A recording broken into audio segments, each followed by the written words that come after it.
The massive crystal dome of the Galactic Council chambers sparkled with lights from 47 different star systems. Admiral Zethkar of the Vorthan Empire stood at the center of the Great Hall, his scaled hands moving across the holographic display that showed a small blue planet spinning slowly in the darkness of space. The other council members watched from their floating platforms, some made of metal, others of pure energy, and a few that seemed to be living creatures themselves. "Honored members of the council," Zethkar began, his voice echoing through the chamber's translation systems, "I present to you our next target for peaceful integration into our galactic community." The word peaceful made several council members shift in their seats, knowing full well what Vorthan integration usually meant. The planet Earth rotated before them, showing green continents and blue oceans under swirling white clouds. It looked beautiful and defenseless, like a jewel waiting to be plucked from the vast emptiness of space. Zethkar touched his control device and the image zoomed in to show cities with primitive lights, roads that looked like thin lines, and what appeared to be very basic flying machines moving slowly through the atmosphere. "The inhabitants call themselves humans," Zethkar continued, pulling up images of the bipedal creatures that lived on the planet's surface. "They are carbon-based life forms, similar to many species we have already brought into the fold. Their technology is laughably primitive. They have only recently learned to split atoms and have barely managed to send a few small vessels beyond their own atmosphere." Council member Thylana, her crystalline form glowing with soft blue light, raised one of her many arms. "What of their military capabilities, Admiral? Even primitive species can sometimes surprise us with their resistance." Zethkar's scaled face twisted into what might have been a smile. "They fight among themselves constantly, Thylana.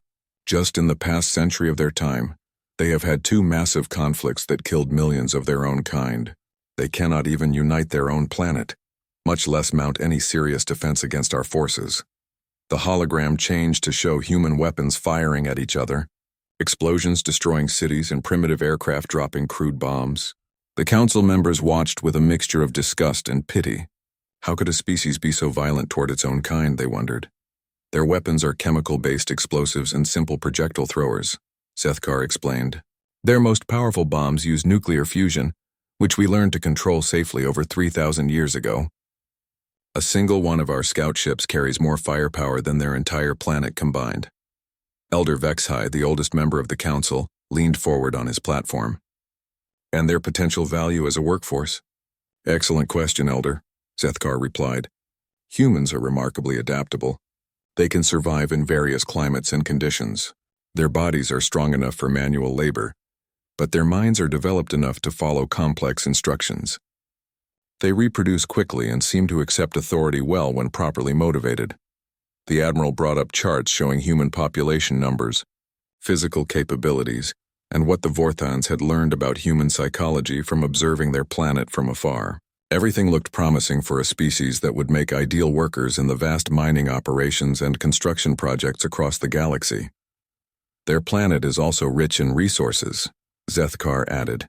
"Water, metals, organic compounds, and rare earth elements that we can extract efficiently once the population is properly managed." Several council members nodded their approval. This was exactly the kind of operation the Galactic Council preferred: quick, clean, and profitable for all involved civilizations. But far away from the council chambers, in the cold darkness of space at the edge of Earth's solar system, Captain Jake Morrison was staring at readings that made no sense. His instruments showed massive energy signatures moving toward Earth at incredible speeds. Whatever was coming, it was big, it was fast, and it definitely was not human. Morrison had been stationed at the outer monitoring post for 3 years, watching for asteroids and space debris that might threaten Earth's growing network of satellites and space stations. It was usually boring work, but today his screens were filled with contacts that his computers could not identify. "Control, this is Outpost 7, he spoke into his communications device. "I'm reading multiple large contacts approaching from galactic north. Recommend immediate alert status." The voice that came back through the static sounded tired and annoyed. "Morrison, we've talked about this. No more false alarms about alien invasions. Your instruments probably picked up some solar flare activity or debris from the asteroid belt." But Morrison knew what he was seeing was real. The objects were decelerating from speeds that should have been impossible, and they were heading directly for Earth. He began recording everything his instruments could detect, knowing that someone would need this information soon. Back on Earth, Dr. Alex Rodriguez was working the night shift at the massive radio telescope array in New Mexico. He had dedicated his life to searching for signs of intelligent life in the universe. But like most scientists, he expected any contact to be in the form of radio signals or other communications, not an actual visit. His equipment began detecting strange energy patterns coming from the outer solar system. The readings were unlike anything in his database of natural cosmic phenomena.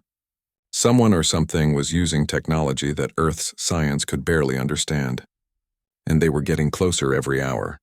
Rodriguez immediately called his supervisor, Dr. Lisa Carter, who was also the head of Earth's small but growing space defense program. Carter had been warning world governments for years that humanity needed to prepare for the possibility of hostile contact with alien civilizations. But her warnings had mostly been ignored. "Alex, are you certain about these readings?" Carter asked as she studied the data Rodriguez had sent her. "I've checked and rechecked everything," Rodriguez replied. "Whatever is coming, it's big, it's artificial, and it's heading straight for us." Carter felt a cold fear settle in her stomach. For years she had hoped that if aliens ever visited Earth, they would come in peace. But the size and speed of the approaching objects suggested something very different. She immediately activated the emergency protocols that would alert the world's military leaders and scientific organizations. Within hours, President Helen Walsh was sitting in an emergency meeting with military commanders and scientists from around the world. The news was worse than anyone had imagined. Not only were aliens real, but they were approaching Earth with what appeared to be a massive fleet of warships. "How long do we have?" President Walsh asked. "Based on their current speed and trajectory, less than 72 hours, Carter replied. The room fell silent as the reality of the situation hit everyone present. Earth was about to face its first contact with alien intelligence, and it looked like that contact was going to be anything but friendly. In space stations and military bases around the world, humanity began preparing for something they had always feared, but never truly believed would happen. They were about to discover that in a galaxy filled with advanced civilizations, being primitive did not necessarily mean being helpless.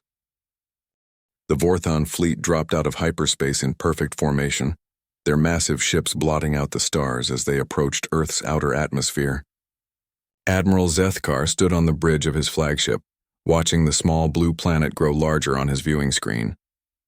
Everything was proceeding exactly as planned. His sensors showed no significant military response from the primitive humans, just a few scattered ships that looked like metal toys compared to his mighty warships. "Begin the standard intimidation broadcast," Zethkar ordered his communications officer. "Let these creatures know that resistance is futile, and surrender will be rewarded with merciful treatment." But even as the alien message was being transmitted to Earth in dozens of human languages, Captain Jake Morrison was leading a desperate counterattack that would change everything. His ship, the USS Liberty, was one of 12 vessels that Earth had managed to launch in the past 48 hours. They were crude constructions, built using every piece of space technology humanity possessed. But they carried something the Vorthons had never encountered before. "All ships, this is Liberty Actual," Morrison spoke into his radio. "Remember the plan. We're not trying to win a fair fight because this isn't a fair fight. We're trying to survive long enough to hurt them badly enough that they think twice about what they're doing here." The human ships scattered as they approached the alien fleet, moving in patterns that seemed random and chaotic to the Vorthon tactical computers. Every alien species the Vorthons had conquered before had fought using logical formation attacks and predictable strategies. But humans had learned warfare from centuries of fighting each other, and their approach to combat was unlike anything in the galactic military. Handbooks Morrison's ship carried what Dr. Alex Rodriguez had called package surprises. Missiles that looked like conventional nuclear warheads, but were actually filled with electromagnetic pulse devices and metallic chaff designed to confuse alien sensors. When the first wave of human missiles struck the lead Vorthon dreadnought, Admiral Zethkar laughed as his shields absorbed the impacts without taking any damage. His laughter died when every sensor array on his ship suddenly went dark. "What just happened?" Zethkar demanded, but his bridge crew was scrambling to understand systems that had never malfunctioned before. The primitive human weapons had somehow overloaded their quantum sensor networks with electromagnetic interference that shouldn't have been possible, while the alien ships struggled to restore their targeting systems. Captain Lisa Carter was coordinating Earth's most desperate gambit from a hidden command center on the moon. She had spent the last 2 days converting every available nuclear submarine, satellite, and space probe into kinetic weapons. If the aliens thought humans would fight fair, they were about to learn otherwise. "Launch Operation Hammer," Carter ordered. From hidden positions throughout the solar system, dozens of modified projectiles began accelerating toward the alien fleet. These weren't sophisticated energy weapons or advanced missiles. They were simple chunks of dense metal that had been accelerated to incredible speeds using gravitational slingshots around Jupiter and Saturn. The aliens' defensive systems were designed to stop energy beams and guided missiles, not relativistic hunks of tungsten and steel. The first kinetic projectile slammed into a Vorthan cruiser at a significant fraction of light speed. The impact vaporized the ship's entire forward section and sent shockwaves through the fleet that registered on sensors across the solar system. Admiral Zethkar watched in disbelief as 3 more of his ships were crippled by weapons that his tactical computers classified as primitive kinetic impact devices. "How is this possible?" he roared at his officers. "They're using weapons that any civilized species abandoned thousands of years ago." But the humans weren't finished. Dr. Rodriguez had spent the last 2 days analyzing fragments of alien communications that his radio telescopes had intercepted. He had discovered that the Vorthan ships relied heavily on quantum entanglement networks for coordination and targeting. More importantly, he had figured out how to disrupt those networks using precisely timed nuclear detonations. Lieutenant Ben Hayes was piloting a converted, ballistic missile submarine that had been launched into space using every rocket booster Earth could spare. His mission was simple and suicidal: ram his vessel directly into the largest alien ship's reactor core while detonating every nuclear warhead in his cargo hold. "Liberty, this is Hayes," he transmitted, as his improvised spacecraft approached the alien flagship. "Tell my wife I love her and tell the rest of the galaxy that humans don't know how to quit." The explosion that followed lit up the solar system like a second sun. The Vorthan flagship's shields held for almost 3 seconds before collapsing, and the subsequent destruction of the ship's reactor created a chain reaction that damaged 6 other vessels in the fleet. On the surface of Earth, Colonel Danny Foster was leading preparations for ground combat that the aliens would never forget. Every major city had been turned into a fortress using techniques learned from every human war in history. Civilians had been evacuated or armed, and every building had been prepared as either a stronghold or a trap. When the first Vorthan landing craft touched down in New York, they expected to find terrorized primitives ready to surrender. Instead, they encountered resistance fighters who had studied every guerrilla warfare manual ever written and who treated urban combat like an art form. The alien soldiers, trained for conventional battles against civilized opponents, found themselves facing enemies who fought from sewers, rooftops, and buildings that exploded without warning. Human defenders used everything from stolen alien weapons to improvised explosive devices made from household chemicals. General Krexthul, commanding the Vorthan ground forces, watched his casualty reports climb every hour. His technologically superior soldiers were being picked apart by an enemy that refused to fight fair, that treated every street corner as a battlefield, and that seemed to consider their own lives less important than killing as many invaders as possible. "These creatures fight like demons," he reported to Admiral Zethkar.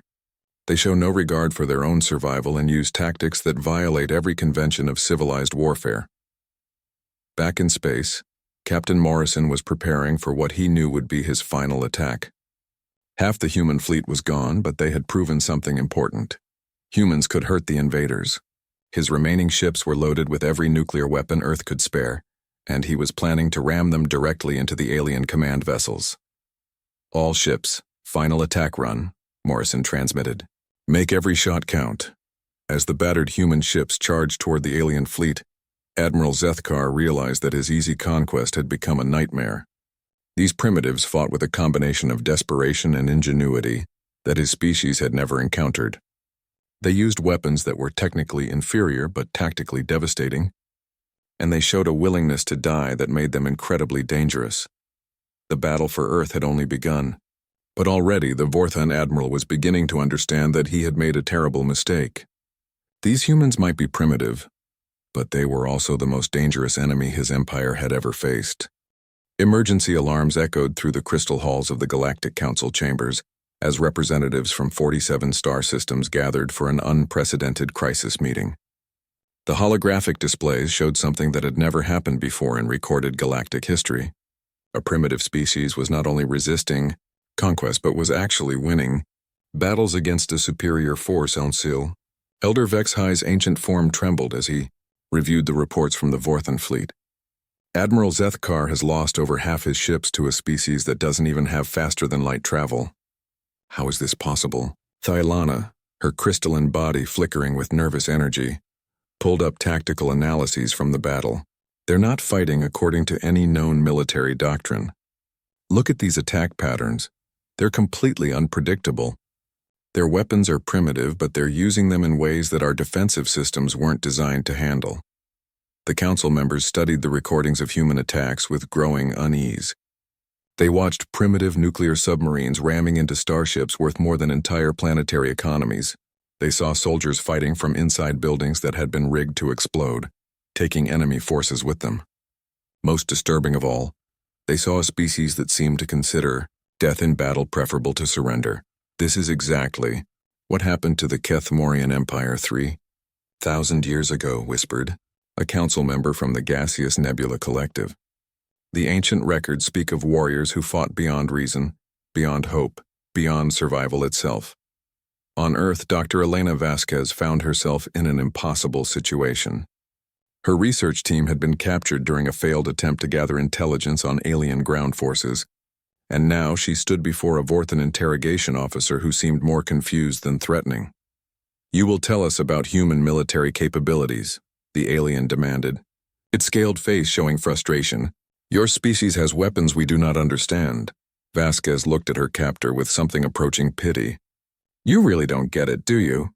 You came here expecting us to roll over and die. But that's not what humans do. We've been fighting wars against each other for thousands of years. Every child on Earth learns about battles where small groups of defenders held off massive armies until the last person fell." She began telling the alien about human history. About Thermopylae, where 300 Spartans held off a Persian army of hundreds of thousands. About Stalingrad, where Soviet soldiers fought the German army street by street and house by house. About the Warsaw Ghetto, where Jewish fighters with almost no weapons fought against impossible odds rather than accept extinction. The Vorthan officer listened with growing alarm. This wasn't the behavior of a normal intelligent species. Most civilizations fought for territory or resources or political advantage. But these humans seemed to fight for abstract concepts like freedom and dignity. And they were willing to die for ideas that couldn't be measured or quantified. "Your people fight even when victory is impossible," the alien said, struggling to understand. "Especially when victory is impossible," Vasquez replied. "That's when fighting matters most." Meanwhile, Colonel Danny Foster was turning every major city on Earth into a nightmare for alien ground forces. His fighters had studied every guerrilla war in human history and had adapted those lessons for fighting enemies with superior technology. They used the aliens' advanced sensors against them by creating false targets and ambushes. They turned the invaders' strength into weakness by fighting in environments where technology couldn't overcome local knowledge and determination. In the ruins of downtown Chicago, Foster's troops had managed to capture an entire Vorthon patrol. The alien prisoners expected to be tortured or executed, but instead they were treated according to human rules of war.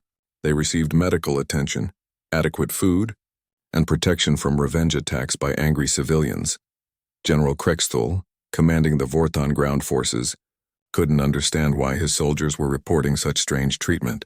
"They feed our prisoners? They provide medical care? While we are invading their world?" The captured aliens told stories that made no sense to their commander. Human soldiers would fight to the death to protect their positions, but they would also risk their lives to rescue wounded enemies. They would booby-trap entire city blocks to kill invaders, then share their own rations with alien prisoners. "These beings are contradictions," Krexthul reported to Admiral Zethkar. "They show both extreme violence and unexpected mercy. Our tactical computers cannot predict their behavior because they don't behave logically." Back in space, the remnants of the human fleet were achieving something even more remarkable. Captain Jake Morrison and Dr. Alex Rodriguez had managed to capture a damaged Vorthon destroyer and were systematically stripping it of useful technology. What they found inside exceeded their wildest expectations. "Jake, look at this," Rodriguez said as he examined the alien ship's computer systems. "Their technology is incredibly advanced, but it's also incredibly standardized. Every system uses the same basic operating principles. If we can understand how one component works, we can figure out how everything works." Human engineers and scientists swarmed over the captured alien vessel, learning decades' worth of technological advancement in a matter of hours. Unlike the aliens who had developed their technology over thousands of years of gradual progress, humans had learned to adapt and improvise from centuries of warfare. They didn't need to understand why alien technology worked. They just needed to understand how to use it. Within days, the first human ships equipped with stolen alien weapons were launching attacks against Vorthon supply lines. The aliens watched in horror as their own energy weapons were turned against them by an enemy that had barely achieved spaceflight. Admiral Zethkar found himself in an impossible position. He had come to conquer a primitive world and harvest its population, but instead he was fighting a war against an enemy that grew stronger with every battle. His superiors in the Vorthon Empire were demanding explanations he couldn't provide. "They learned too quickly," he told his remaining officers. "Every tactic we use against them, they adapt and counter within hours. Every piece of technology they capture, they reverse engineer and improve. We're not fighting a primitive species. We're fighting something that evolution designed specifically for war." The reports reaching the Galactic Council painted an increasingly terrifying picture. Humanity wasn't just defending their world. They were studying their enemies, learning from every encounter, and becoming more dangerous with each passing day. These weren't the actions of a species that could be easily conquered and enslaved. Council Elder Vexhai called an emergency session as new intelligence arrived from the battlefield. "The humans have captured 3 intact Vorthon vessels and are already using them against their former owners. They've reverse-engineered weapons that took us centuries to develop, and they did it in less than 1 solar cycle." The assembled representatives sat in stunned silence as they realized what this meant. For the first time in galactic history, a primitive species wasn't just resisting conquest. They were threatening to turn the tables entirely on their would-be conquerors. 6 months had passed since the Vorthon fleet first appeared in Earth's skies, and what was supposed to be a 3-day conquest had become a galactic nightmare. Admiral Zethkar stared at the tactical display showing the current state of his forces and felt something he had never experienced before in his long military career. Genuine fear of an enemy. The humans had done the impossible. Not only had they survived the initial assault, but they had captured enough alien technology to begin building their own fleet of hybrid warships. Dr. Alex Rodriguez had become something of a legend among the human resistance, turning captured Vorthon equipment into weapons that even their original designers hadn't imagined possible. The first law of human engineering, Rodriguez explained to his team as they worked on modifying alien power systems, is that any technology can be improved if you're desperate enough and creative enough. The aliens built these ships to last for thousands of years. We're building them to win a war right now. The USS Defiance was humanity's first starship equipped with stolen faster-than-light technology. Captain Jake Morrison stood on its bridge looking out at stars that no human had ever seen before. His mission was audacious even by human standards. Strike directly at the Vorthon supply depot in the Proxima Centauri system and capture as much equipment as possible before the enemy could respond. "All stations report. Ready for jump," his navigation officer announced. "Take us out," Morrison ordered, and the Defiance disappeared from Earth's solar system in a flash of twisted space-time. The journey that should have taken the aliens several days was completed by the human crew in less than 6 hours. Morrison's engineers had bypassed every safety system and pushed the alien technology far beyond its designed limits. It was dangerous and unstable, but it was also incredibly fast. When the Defiance appeared in the Proxima system, the Vorthon supply officers couldn't believe their sensors. A primitive human vessel had somehow traveled faster than light and was now attacking their heavily defended logistics base. The battle that followed would be studied in military academies across the galaxy for centuries to come. Morrison's crew fought with a combination of desperate courage and tactical creativity that the Vorthons had never encountered. They used the supply depot's own cargo containers as weapons, launching them at enemy ships using modified tractor beams. They turned maintenance robots into improvised missiles and used the station's own defense systems against its defenders. When the USS Defiance limped back to Earth 3 days later, it brought with it 3 captured Vorthon warships, enough supplies to outfit a small fleet, and most importantly, dozens of alien prisoners who were beginning to understand exactly what kind of enemy they were fighting. General Patricia Webb had taken command of all Earth defense forces and was implementing a strategy that violated every rule of conventional warfare. Instead of trying to match alien technology directly, her forces concentrated on using human advantages, adaptability, unpredictability, and an absolute refusal to accept defeat. The aliens think in terms of acceptable losses and strategic objectives, she explained to her commanders. We think in terms of survival and protecting our families. That gives us an edge they can't understand or counter. Human forces began appearing in star systems throughout the local galactic region. Small teams of volunteers piloted captured alien ships on suicide missions against Vorthon supply lines and communication networks. They couldn't win pitched battles against superior technology, but they could make the cost of occupation so high that even the mighty Vorthon Empire would be forced to reconsider. Dr. Elena Vasquez had escaped from alien custody during a daring raid led by Colonel Danny Foster's Special Forces team. Now she found herself serving as Earth's first unofficial ambassador to captured Vorthon personnel. And what she learned from interrogating the prisoners changed everything humanity thought they knew about galactic civilization.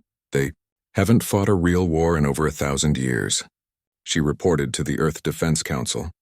All their conflicts are ritualized affairs with predetermined outcomes based on technological superiority. They literally don't know how to fight an enemy that refuses to follow the established rules. The Vorthons had developed their military doctrine around the assumption that any intelligent species would surrender when faced with overwhelmingly superior force. The concept of fighting to the death for abstract principles like freedom and self-determination was completely foreign to them. Lieutenant Colonel Frank Miller led the first human boarding action against an operational Vorthon dreadnought. His assault team consisted of 30 volunteers armed with a mixture of human weapons and captured alien equipment.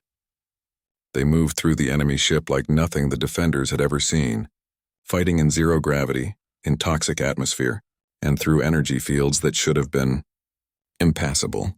These creatures are insane, the Vorthon ship commander transmitted to his fleet as human soldiers literally tore through his vessel's bulkheads using improvised explosive charges. They fight in conditions that would kill any civilized being. Miller's team captured the entire ship in less than 4 hours, taking prisoner a crew of over 300 aliens without losing a single human life. The Vorthon officers surrendered not because they were defeated, but because they were too shocked by human combat methods to continue fighting effectively. The news of humanity's expanding operations reached the Galactic Council through emergency channels that crackled with panic and disbelief. Scout Commander Lixandra transmitted reports that sent shockwaves through every civilized system in known space. The humans are no longer just defending their world, she reported, her voice shaking with emotion.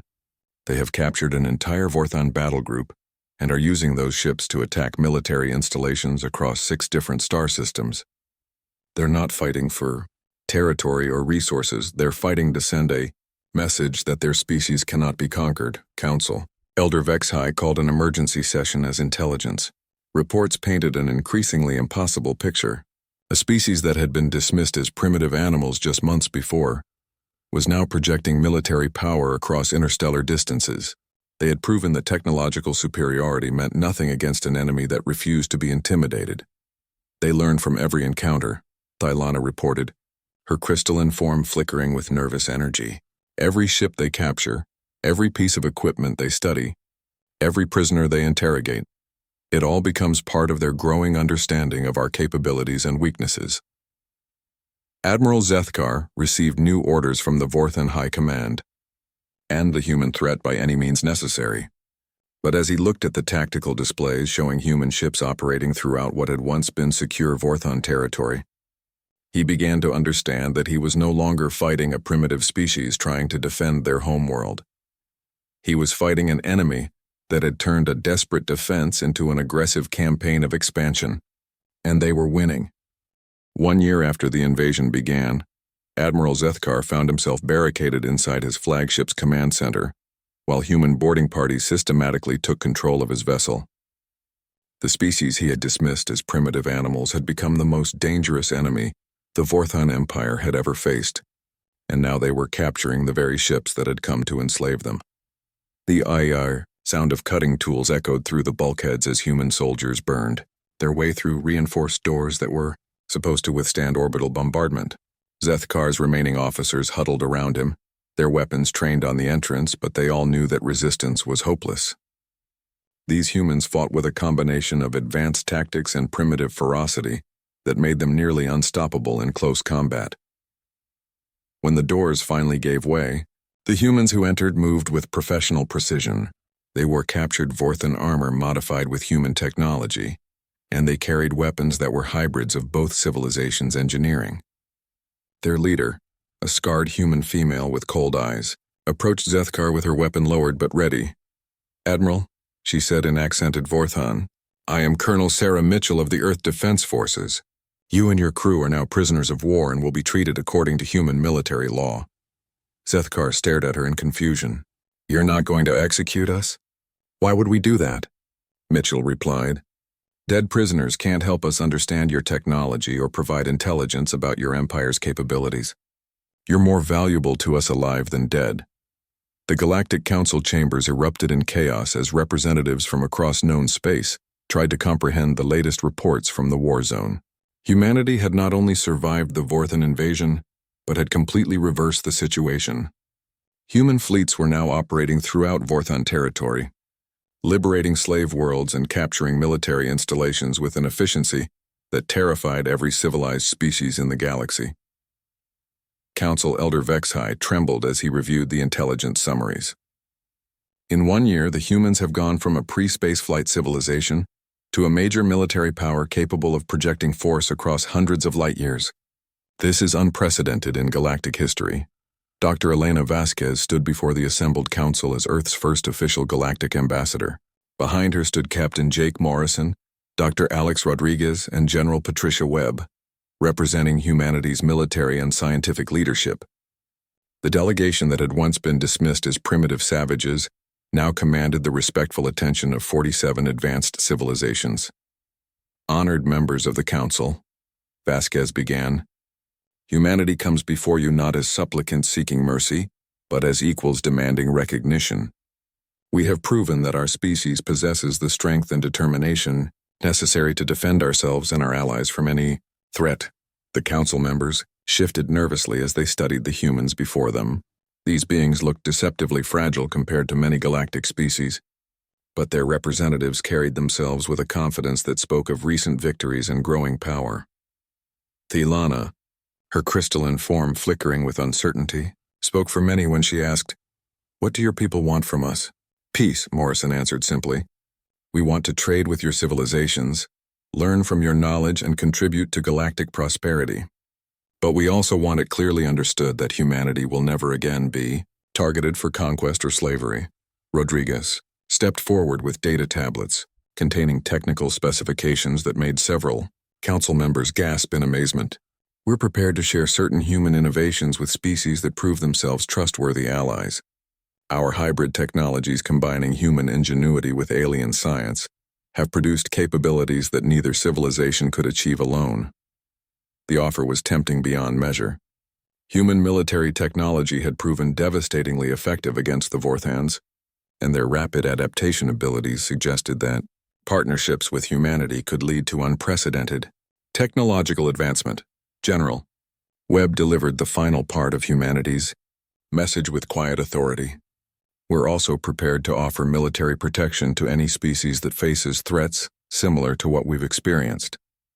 The galaxy has seen what happens when humans are forced to fight for survival. Imagine what we could accomplish fighting alongside allies for mutual defense." Admiral Zethkar sat in a comfortable cell aboard the human vessel that had once been his flagship, trying to understand how his mighty empire had been brought low by a species that hadn't even known aliens existed just 1 year ago. His human guards treated him with professional courtesy, providing adequate food, medical care, and even entertainment materials. Captain Morrison visited him regularly, not for interrogation, but for what the human called professional discussions between military officers. During one such conversation, Zethkar finally asked the question that had been haunting him. "How did you do it?" he said. "We had every advantage. Superior technology, greater numbers, thousands of years of military experience. How did your primitive species defeat us so completely?"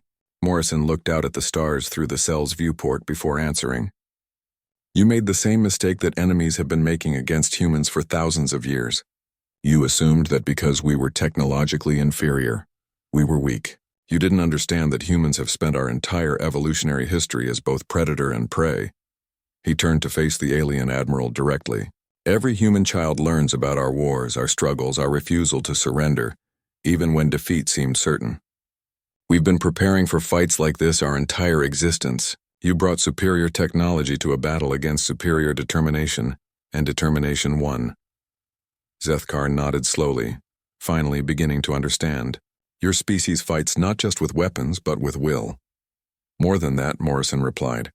"We fight with hope. Hope that our children will live free. Hope that our sacrifices mean something. Hope that tomorrow will be better than today. That's something your empire forgot how to do a long time ago. The Galactic Council voted unanimously to grant humanity full membership and territorial rights, making them the first species in recorded history to earn such status through military resistance rather than technological achievement or diplomatic negotiation. Trade agreements and mutual defense pacts followed quickly as civilizations across the galaxy sought to align themselves with the newcomers who had redefined what was possible in Interstellar Conflict 5. Years after first contact, human ships patrolled trade routes that had been plagued by pirates for centuries, their crews working alongside alien allies to maintain peace and prosperity throughout known space. The phrase, "they're invading Earth," had become a cautionary tale told in military academies across the galaxy, a reminder that technological superiority meant nothing without the will to use it effectively. Dr. Rodriguez, now director of the Human-Alien Technology Exchange, often reflected on how the attempted conquest had transformed both humanity and the galaxy. Earth had gained the stars, but more importantly, the galaxy had gained something it had lost long ago: the knowledge that freedom was worth fighting for, no matter the odds.